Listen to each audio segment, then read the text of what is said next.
his plans for the next. Vice President Edward Sekandi, Prime Minister John Patrick Amama Mbabazi, and his Deputy General Moses Ali are in another world, dozing the evening away, indifferent to what their boss is communicating.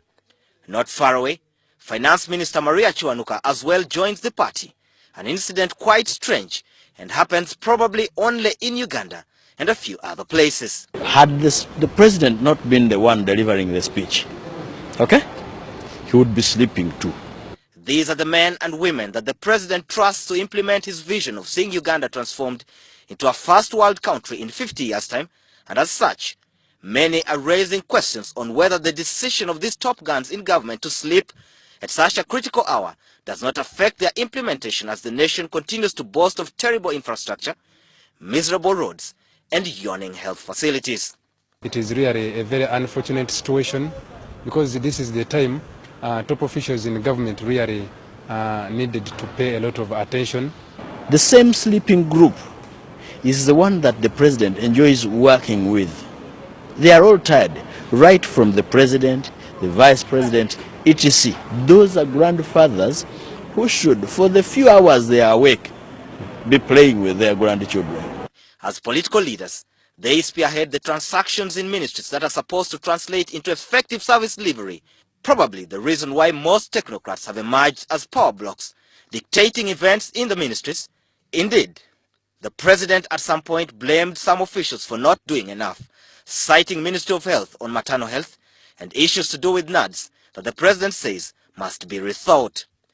Billions have been swindled from the Office of the Prime Minister, Ministry of Finance, Ministry of Public Service and other government agencies, and as such, a joke has emerged that the money is often stolen as the political leaders retreat to slumberland.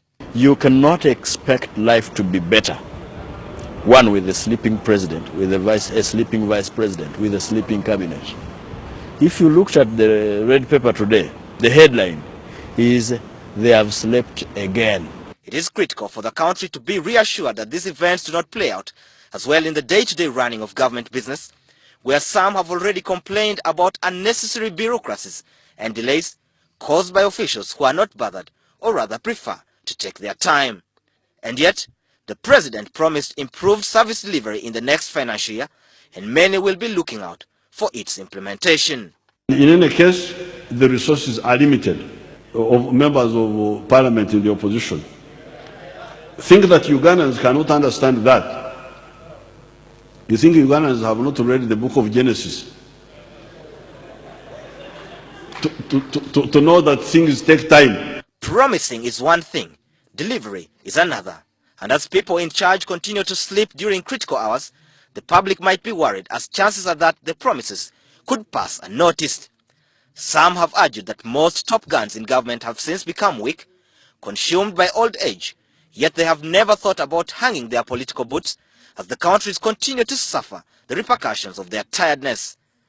Surprisingly, even some younger people are falling prey to the sleeping bug.